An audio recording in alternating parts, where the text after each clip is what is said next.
It is a great honor to stand before you today and offer my thoughts on the future of women in the Research University at IWA.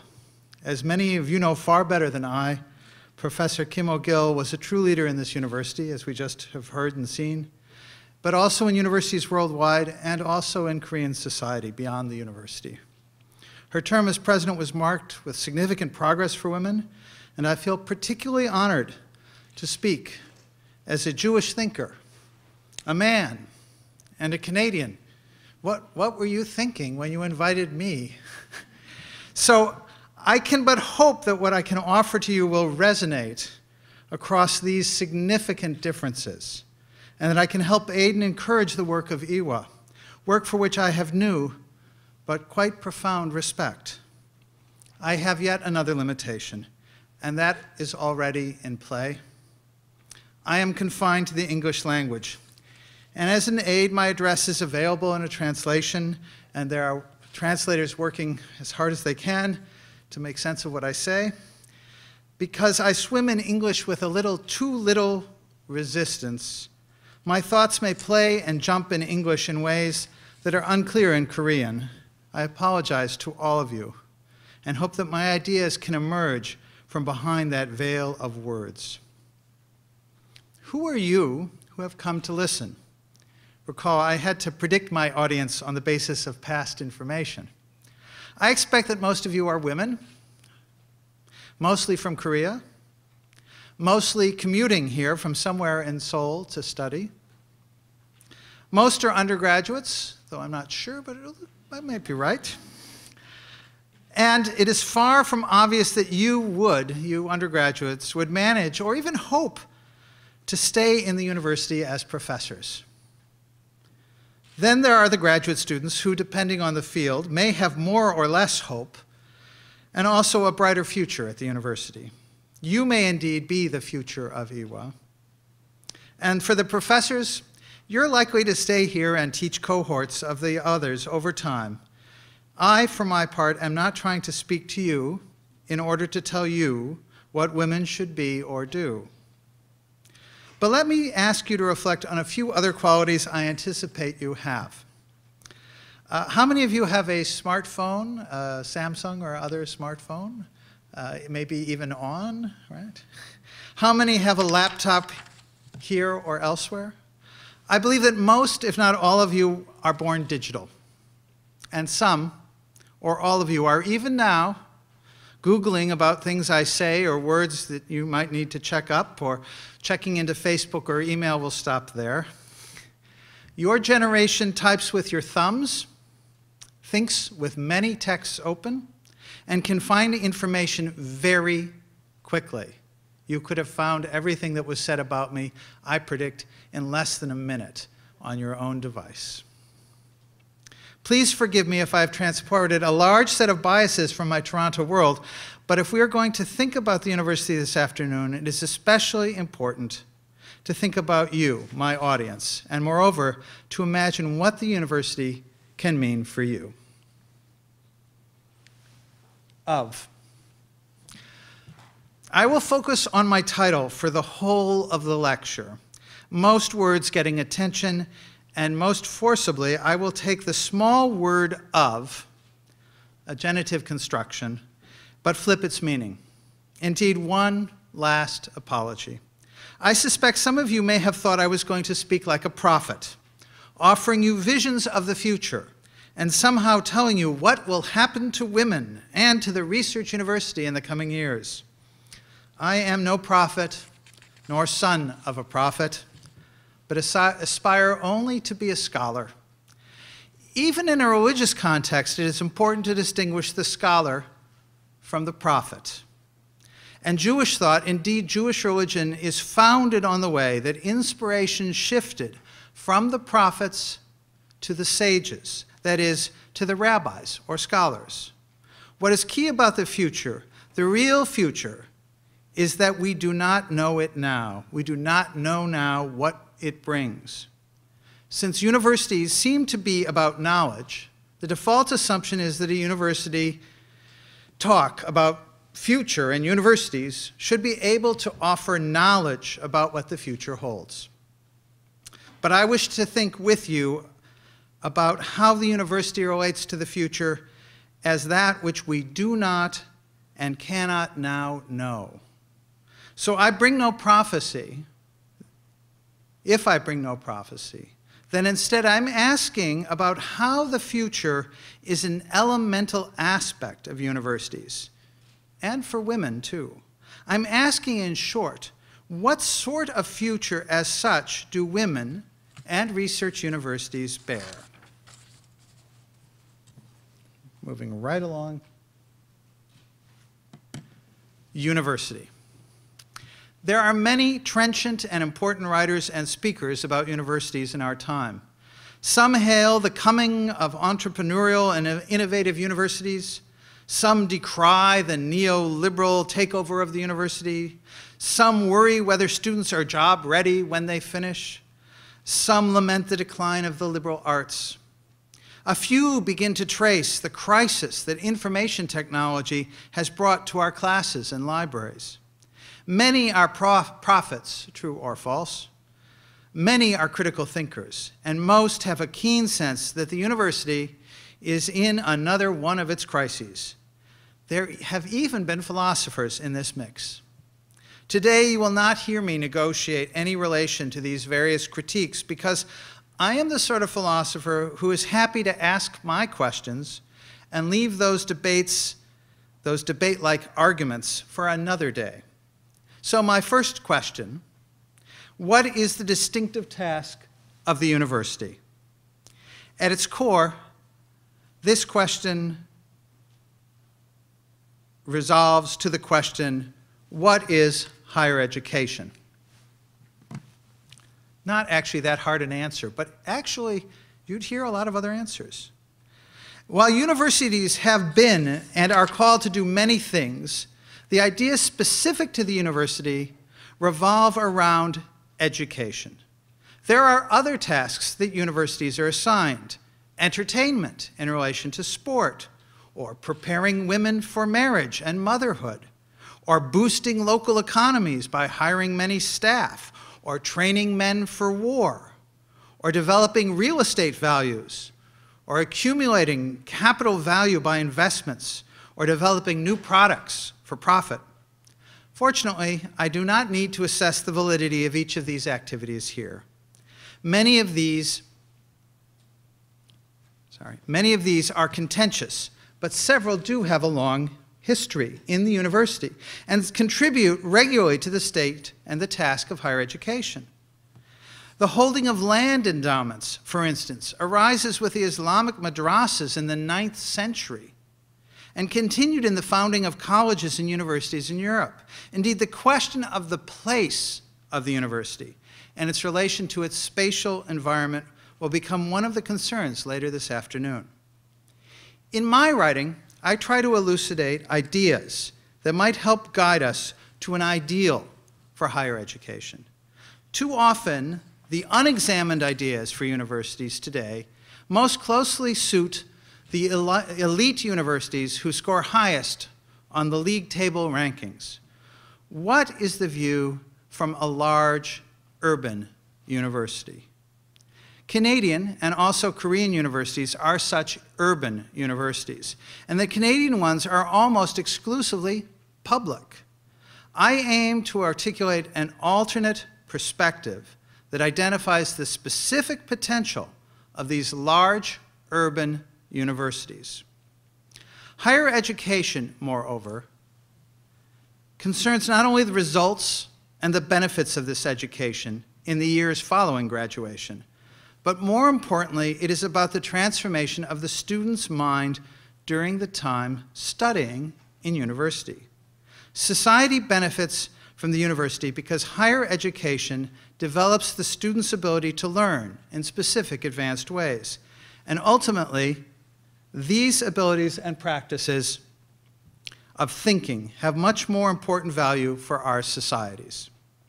One can sketch a series of kinds of learning, some of which sound almost too simple, but will, I hope, give some sense of the range of higher education. The series includes learning to learn, learning to do research, learning to think for yourself, learning to think in response to others, learning to attend to others' questions, and learning to learn with others. And we will see that education is not merely a matter of a solitary mind grasping the world, but is better imagined as a series of relations with other people, a thinking that is intrinsically social and needs also to be responsible. A university, then, is firstly a place where people come to study. Perhaps my most radical claim, and the most obvious claim, is that universities need to refocus on their students, especially the undergraduates. This will become clearer as I turn to research in a minute, but in the first instance, we need to keep our attention focused on the students. And in the case of IWA, on students who are women. While the English word student has a long history, and for a very long time was restricted to university students, and did not include the younger pupils in grammar and high school, that long history also largely excluded women. Not everything in our tradition is noble or right. When women were excluded from studies, it was perhaps easy to identify the range of roles women could play in society and the kinds of thinking so needed. But when IWA was founded and when the University of Toronto began to admit women in its programs, a huge source of thinking and then of acting in the professions, in the arts, in governments, in industry, even in higher learning, was opened. In the case of IWA, we see a complex mixture of desires to create the modern woman, to transform the family, to ascend in social class, as well as the deeper desire, the desire to learn and to engage new ideas and new ways of seeing the world. In the Oxford English Dictionary, the first meaning for the English word student is a person who is engaged in or addicted to study. Study itself represents a kind of passion or zeal for the student, an engagement or even an addiction. There is an echo not only of the Roman term, but also of a religious commitment. In Korean, I am told there is a parallel meaning in the word of student. What can one learn in university? That is, what goes beyond acquiring a credential or a stepping stone to higher income or preferred place in the marriage market? What is the passion to learn in ways that go beyond high school that we distinctly offer in university? Why do students come here? And again, in the best or the most ideal view. Research. I am a philosopher, but also the inaugural director of the Jackman Humanities Institute at the University of Toronto. It is worth noticing that the Jackman Humanities Institute is a research institute with no curriculum, no permanent faculty, no degree programs. It is an accelerator and an incubator of creative humanities research, and it serves the research of a major research university and serves across that university education, law, music, architecture, information, the arts, and even the library. As the director, I'm often called to expatiate on how wonderful and important humanities research is. But before I became director of a humanities research institute, I'd rarely pause to think through what research is. My second question then becomes, what is research? My third comes quickly after that. And what is a research university? I decided I needed, as a philosopher, to learn what these things, research and research university, are. So for almost 5 years, I've been teaching and writing and talking about research universities. And here, just one small correction. The volume that I have written is not yet published. It is in the hands of a publisher, and I hope will come out, but I don't have a date. Our contemporary ideas about the research university are descended directly from the University of Berlin and from debates in the early 19th century about research universities. It is worth noting, however, that the University of Oxford, for instance, repudiated research until after the Second World War. And indeed, our contemporary North Atlantic research university structures are directly bound to the Cold War. When governments poured massive funding into research both in STEM for military purposes and also into the languages and humanities in general for purposes of espionage and cultural conflict. But our ideas revolve around a debate earlier that I can stage between Schleiermacher and Humboldt, two pioneers in the study of language, but also the leaders in the founding of the University of Berlin. So let me be schematic to start. There are three ways of relating to knowledge in universities, and this does exclude training in trades and apprenticeships. First, there is learning settled knowledge, the learning of difficult and often layered information and the ways of thinking that science or the humanities agree about. Often this is regarded as learning the tradition of our society, the classic thinkers, writers, basic knowledge. Second, there is a process of questioning that settled knowledge where we teach students to reflect on how do we know what we claim to know, and we reflect on methods of inquiry and also on the history of a discipline. This is often called today critical reflection. But third, there is a learning how to discover knowledge that no one knows yet. Research is a kind of inquiry into the unknown. It can be discovering something or a design to solve a problem that has no known solution, or it can also be reinterpreting older knowledge to allow it to speak anew and so become transformed in our time. One of the impending crises for our universities is that they can no longer be recognized as the guardians of knowledge, that is, of settled knowledge. You do not need to go to university to find information. It's only a few thumb strokes away on your mobile device. When we reflect on how we know what we claim to know, the question is not so much how to access information, but how to evaluate it and combine it, and most of all, how to criticize it. These practices of reflection are not the same as looking something up. And the question of what makes a comment on someone's blog or news feed valuable focuses not on what you want to say or even the rhetorical tones that suit the specific context, but rather, how do you judge the rules and practices that justify the claims there, or even how to overthrow or at least weaken them? One might need to study classical texts, or analyze a contemporary viral debate, or study page design, or explore a recent advance in biological science, all with that purpose, not so much of learning the claims advanced, but seeing how rules and practices create the claims and create their own field of research and knowledge. We often assume a Humboldt model of the university. There he is. A group of talented researchers who also teach students. Sometimes that teaching is teaching the tradition. Sometimes it is an unsettling of our ways and the things that are presently known. Sometimes the students are also engaged directly in the professor's research. We believe, following Humboldt, that our researchers will make progress in science by teaching the next generation. That the questions from the next generation will spur the professor to seek new knowledge, and that the students will benefit from learning from someone who is expert at seeking new knowledge. The research-intensive university is organized around the professor's research. And if we add the PhD students, it seeks to replicate itself by teaching those PhD students how to research in order to gain placement in the university.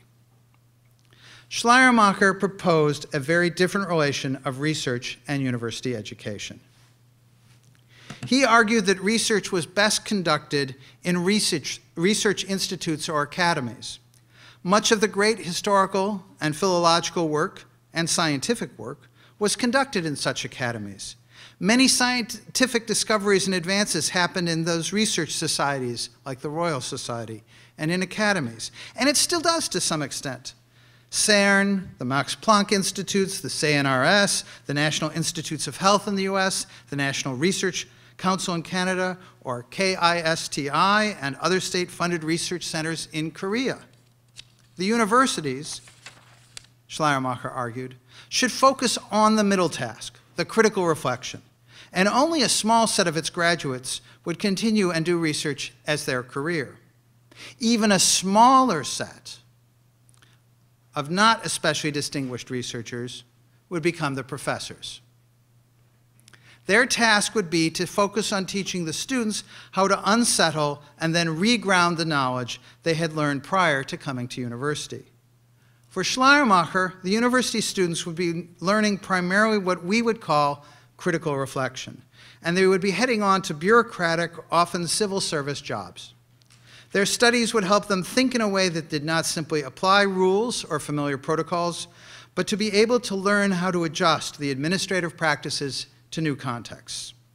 Most of the students were not destined to become researchers, and even fewer to become academics, but many were able to learn a limited sort of questioning and independent thinking so as to play an important role in society.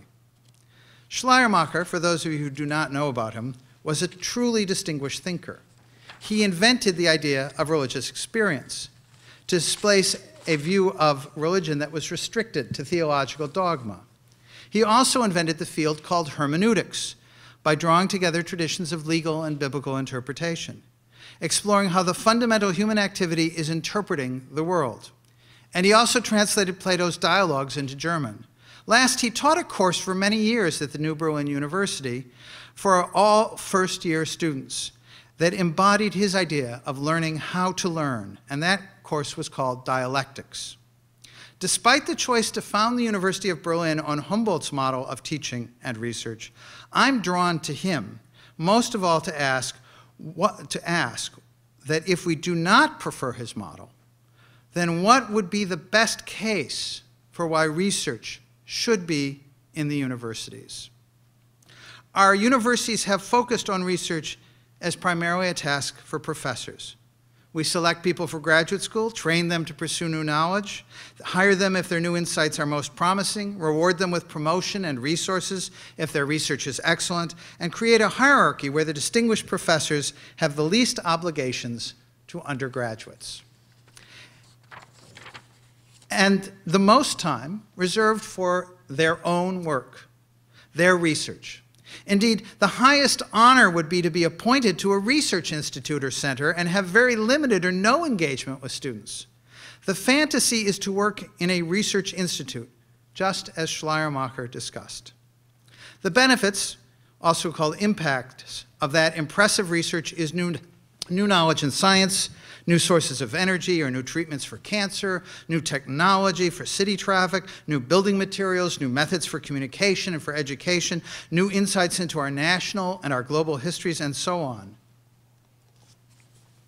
Much of our university research is basic, exploring fields that have little direct consequence on society, or at least little for now. But there is also the case in some of the research in national institutes and centers, too. I suppose the key point is that in a knowledge economy, the production of new knowledge is highly valuable for a range of reasons, in part because of the competitive economy in new knowledge, which means, in this case, new technologies. It's hard to miss that our information technology itself seems to be invented both inside and outside the university. And in its own racing pace, it also subverts the concept of university as the guardian or even privileged creator of knowledge. Is knowledge secure as a product for an economy, or is not the flow of information widely and quickly to each of us with a device a deep challenge to our assumed concept of research? Research today is not restricted to universities. Half of the research funded in Canada happens outside the university. There are research-intensive companies, research-intensive institutes, and so on. So my question is, what makes a research-intensive university? And here is my first major move, and it is not in support of Schleiermacher, and not truly in support of Humboldt either. I'd like to suggest, I think I'm on time with these slides, it's always, I'd like to suggest that we imagine a university where every student is learning how to do research. A research-intensive university, then, is one where the curricula, where the educational programs themselves are intensively research-oriented. Thus, my first challenge to you and to my own university is to imagine justifying our claim about being a research-intensive university by making learning how to do research the hallmark of higher education. We are then at the first moment when we look forward to something that has not yet happened in this lecture. There'll be 3 moments. Let us think about the sort of education, and in particular, the kind of thinking that such a program would require. The program would likely be one that focused on research from the moment the student enters, at the beginning of the first year. The skills of research would be introduced early and repeated, almost layered, year after year. The result would be learning something rather different. Let us recall the distinction between learning knowledge, learning to be critical and reflective of what is taken for knowledge, and learning to seek things that are unknown. How does one seek? At the heart of research is the research question. Which questions are worthy of inquiry? Not to seek what is well known, but to seek what is unknown. How would I proceed? What sort of data do I need, and how do I find it? How do I analyze that? How do I analyze what I'm able to produce or collect or find? How will I report my results? And often they will be disappointments. Such kinds of thinking are dependent on first knowing something, and indeed also connected to the critical reflection that focuses on how I know and how I learn. But the exploration of a space where the answer is unknown is a bolder kind of searching. Research is seeking something not yet known. Research is based on the possibility of knowing not from the past or in the present, but indeed from the future.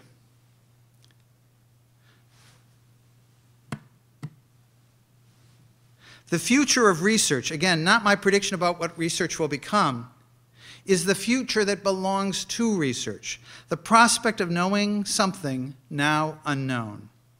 When critical reflection promises us that I learn how to learn in order to be able to learn new things in the future, things I do not yet know, it still often focuses on the task of learning knowledge that others have possessed, discovered, invented.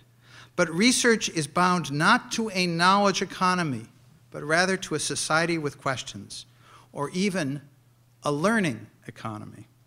More than the ability to keep learning, the most valuable quality will be the ability to seek new knowledge, and this is what higher education would impart. When research offers its future, it is the future that the student will herself discover. In the humanities, this will be a novel interpretation, a claim that an old text or artwork or historical document now means something new, that we can discern new knowledge from the oldest sources. Not that it had to mean something all along, but that in our day, the same story reveals a new meaning, calls to us a new task or a new prospect. Can you imagine such a future?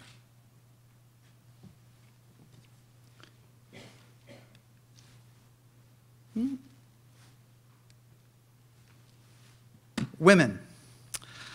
I need now shift gears, for my previous work on the ideas of universities has lacked an adequate attention to gender before I received your invitation. So let me shift to the word women. Again, as little as you need a Canadian Jewish thinker to tell you what Iwa can be, you do not need a man to speak to you about women. I beg your indulgence and more your forgiveness if I seem to wear the cloak of patriarchy. It is very hard to shed, and the easier choice is silence. But bearing it as I do, it is my task to show, at least, the struggle to shed it. Feminism is not a simple movement. There are several waves of feminism in the North Atlantic sphere, and there is Christian feminism, and there is Jewish feminism, Korean feminism, and new modes of intersectional feminism. And there is a long story of the exclusion of women from higher education, a very long story.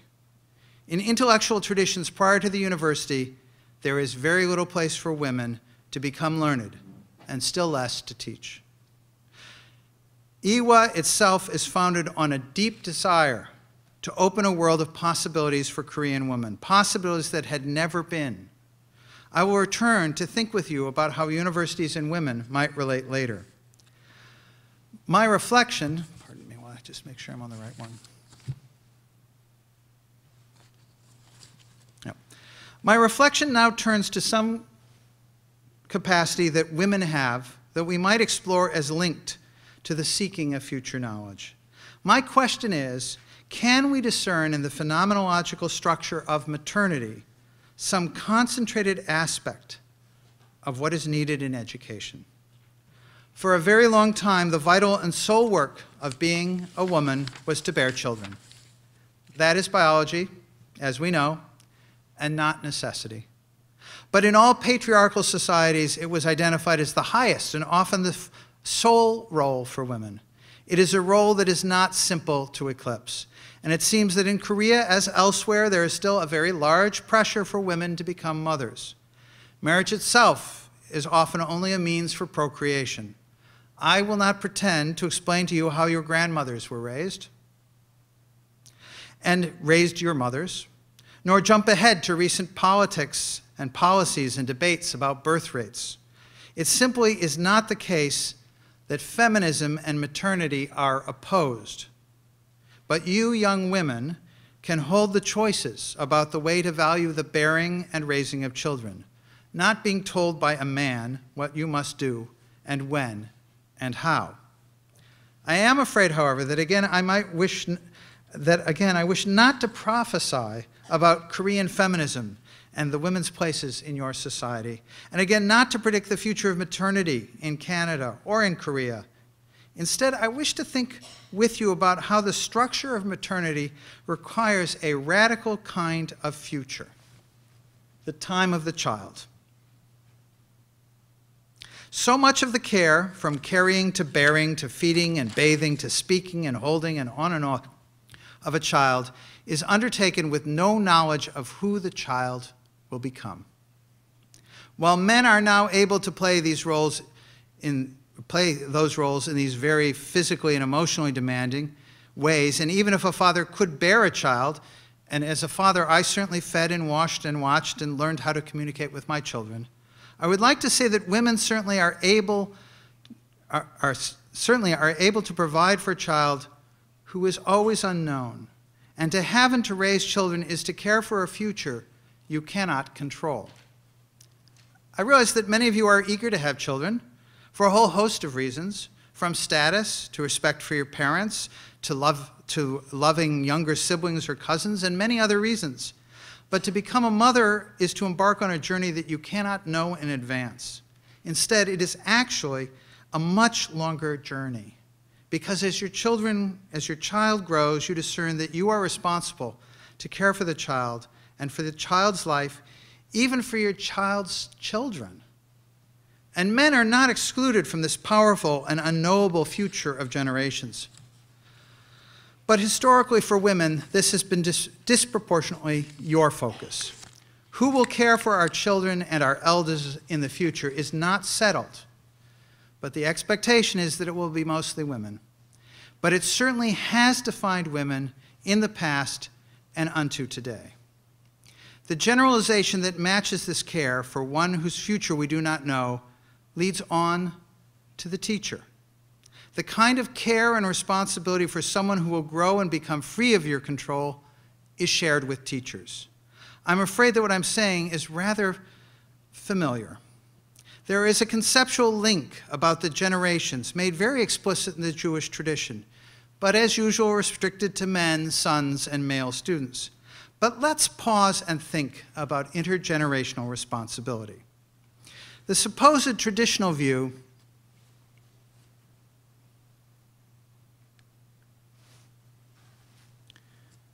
is that the children bear the responsibility for continuing the values, the work, the farm, etc. of their parents and even their grandparents. In such a view, teaching is handing on of knowledge, a deep conviction that we already know the most important truths, and we need to impress it upon the students. In such an order, there is little emphasis on the future. It brings nothing new that is not already present, and probably was present in the past. For the humanities, this is a caricature of the great books, and it looks most of all like Aeneas carrying his father, carrying the household gods from the burning Troy, as told by Virgil in Rome 1,000 years later. Is this our university? Is this our future? Or rather, can we begin to see the teacher arising from a need to face a new future in the face of each child? That we nurture and care for the future of the students we do not yet know. There is a profound trust in the future in the person of the child or of the student. A trust that they will become good or happy or valuable or whatever. Indeed, many of you are now struggling to become just the happy that your parents have wished for you, but which they cannot control. Your professors are not the same as your mothers, but there is a similar kind of attention to your future, to what you will learn and know that is not yet. And if you are graduate students, then the professor is thinking that you also will have students. I may have trespassed or stumbled here, but while I am not saying that only women negotiate with his future that they cannot know, present in the child and unto the grandchild, I'm not excluding men or excluding women who did not raise children. I'm interested in thinking about how the future of women is at least in part the future of the next generations that we nurture, discipline, care, and bear responsibility for, but which we cannot control and cannot know. They will live in a world we cannot foresee, with new technologies and new crises. Indeed, let me make the bolder claim. What makes the future future is the discontinuities of generations of people. Generations are not merely biological, but are the unchained links from one to the next and the next. And with each link, the future arises as a sphere of possibility that exceeds my control and exceeds my own mortality. I will not survive nor govern what my students do, but I can embrace that futurity and teach for beyond my own life, my own will, my own knowledge, and even beyond my own death. The future of women is the future of us all, a future of bearing and caring for those who will survive us, and the teachers especially familiar with the care of those they cannot control. Socrates said that he could not be responsible for what his students did when they were not with him, but Athens put him to death for just that responsibility. And his students, Socrates' students, were among the most notorious tyrants and traitors in ancient Athens. While for a few of you who aspire to be teachers or even professors, the actuality of your vocation will be to work steadily with the human future you cannot know, much less control. The goal, however, somehow is for the student to become capable of learning things I cannot now know. For some of you who aspire to become mothers, you too will experience this intimate engagement with the human future. But all of us, as living near other people, can discern the unforeseeable freedom of other people as one for which we may bear responsibility and not merely something to be on guard against. The leader of the Jewish world in the 3rd century said, "Much teaching I learned from my teachers, and more I learned from my colleagues. And from my students, I learned more than from all of them." This flow of teaching and flow of inquiry arises from the student just as much, or according to the sage, more than from teacher to student. This saying is very old, but it recognizes a constitutive principle, that teaching belongs to the next generation, to the future. I am daring here to ask you to reimagine our universities as being guided by the undergraduate students' inquiry, and to focus on that in addition to regarding our professors. Let me look ahead now for a second moment, the Women's University. How is teaching students how to do research a specific mode of the future? In Korea, as your website relates, the first women to receive degrees in most fields received them from Ewha. Modeled on Western universities, research is a key element of IWA. I discussed the future of research in previous sections, but now I'd like to think about the future of women in research. But again, without the prophetic hope to say how women will make bold new discoveries in which fields and with which sort of funding. I'm not campaigning here for more women professors in key fields like Korean language and literature. No, my question is whether we can see any distinctive capacity of our women students, distinctive capacity, to advance research. Is there a way to learn about a future that is unknown to which women will be able to make a distinct contribution?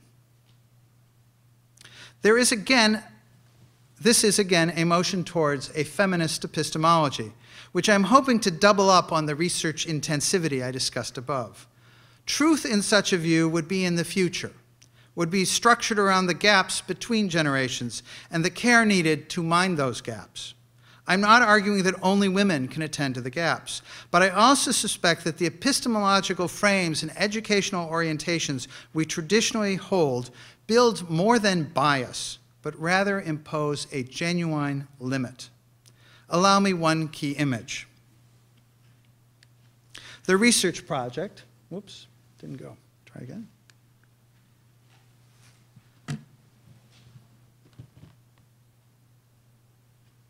The research project that trains a few graduate students in order to replicate the professor limits the range of inquiry and imagines that the future of inquiry is only in the university.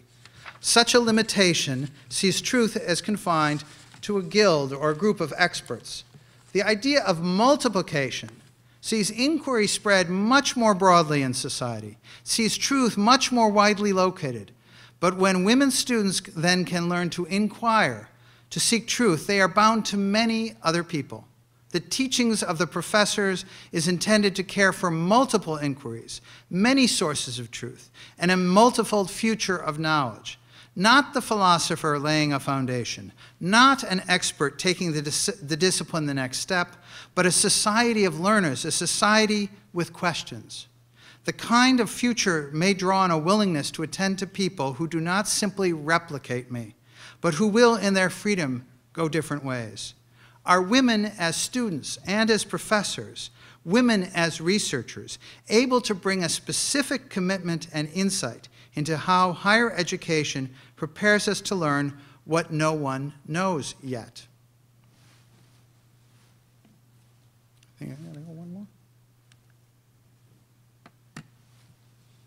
I'm addressing a room with many women, predominantly women. Many of you are undergraduates, some are PhD students, some are professors. For me, this is a question I have for you.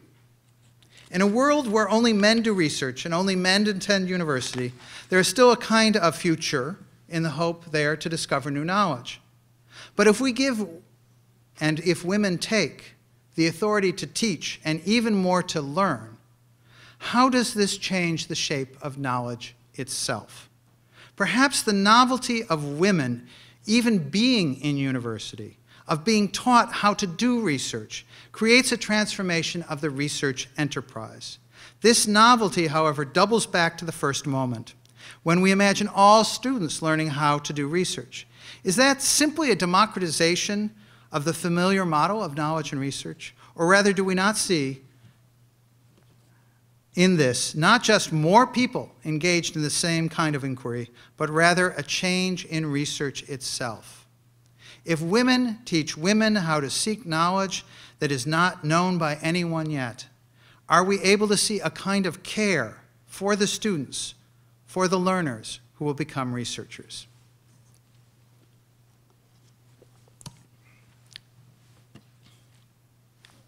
And I told you I'd hit the little words too.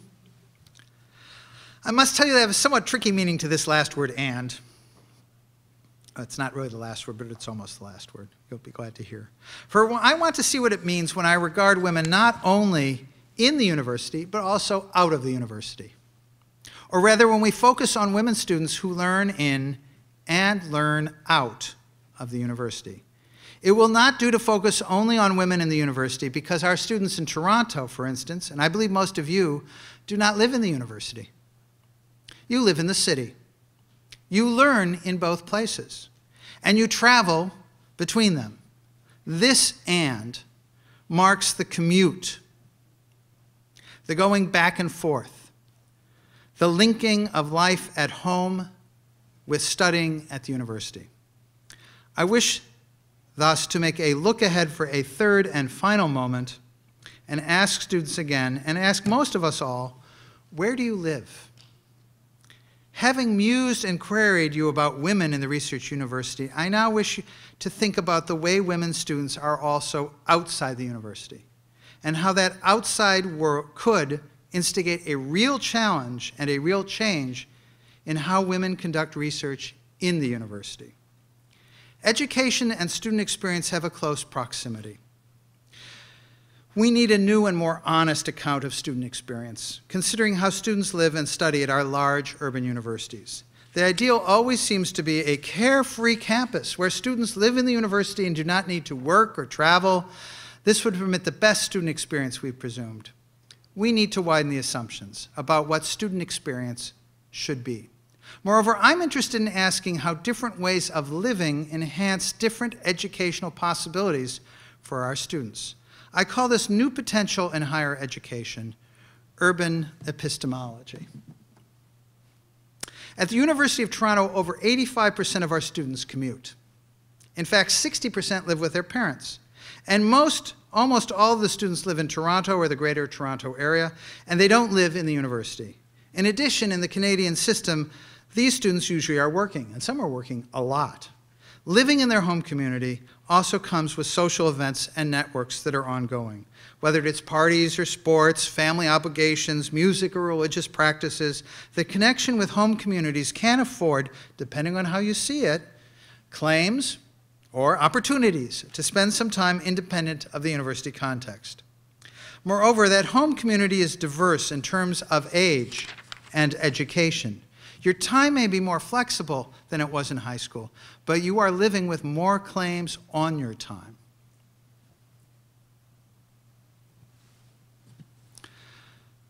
Before I turn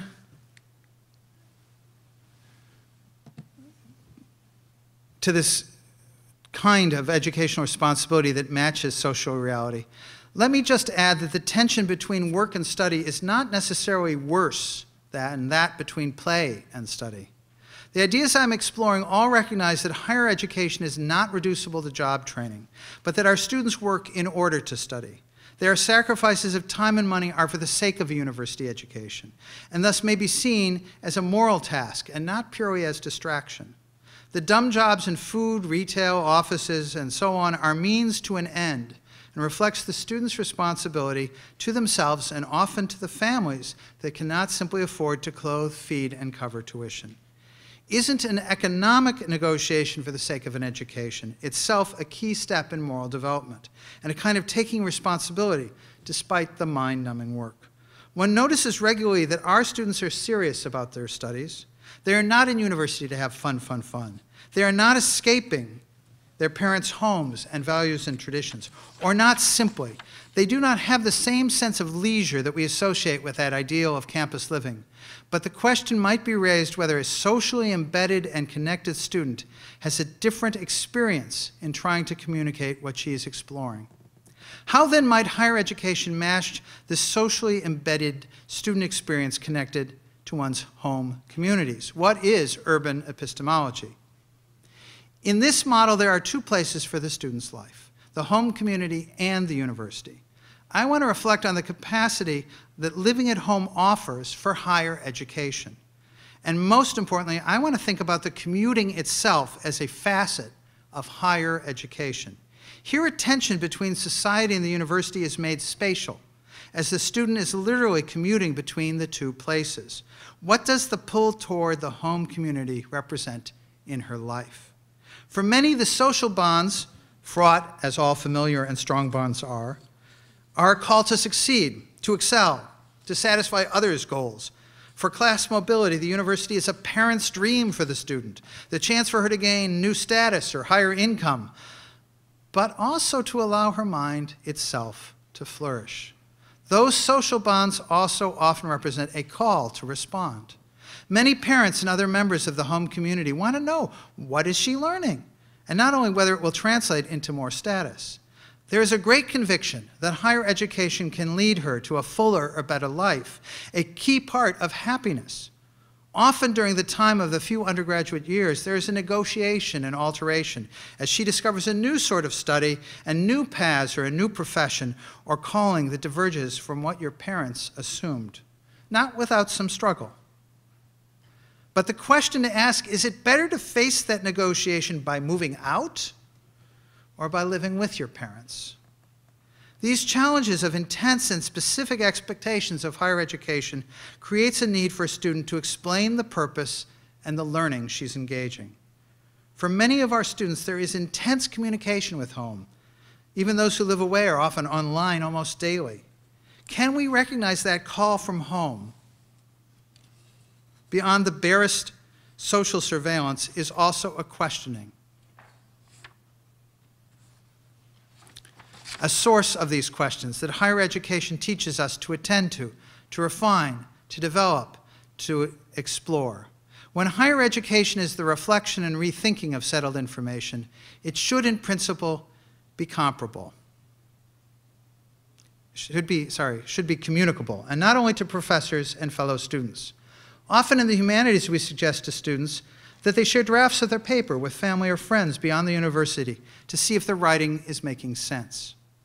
Our research seeking new knowledge and new perspectives is prompted most often by the world outside the university, by experiences that challenge society in its local realities. In short, living in the home community can intensify the call to the student, the awareness of the need for communication and the thinking and learning that is happening in the university. Such attention is key to a theory of knowledge that moves beyond appropriation of settled matters to the questioning and learning how to think in response to the others. Now, I think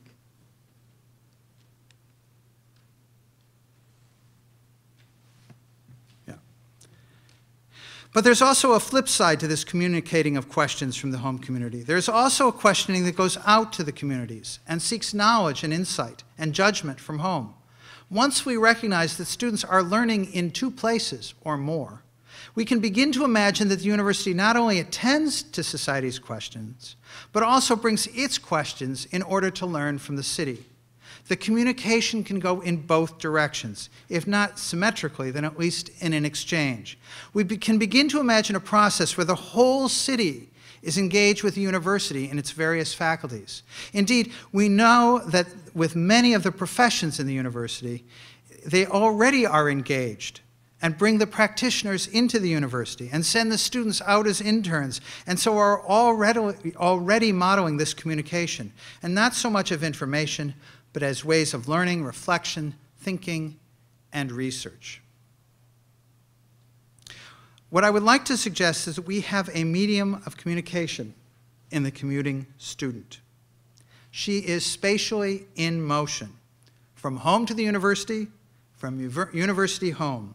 She performs the and of higher education.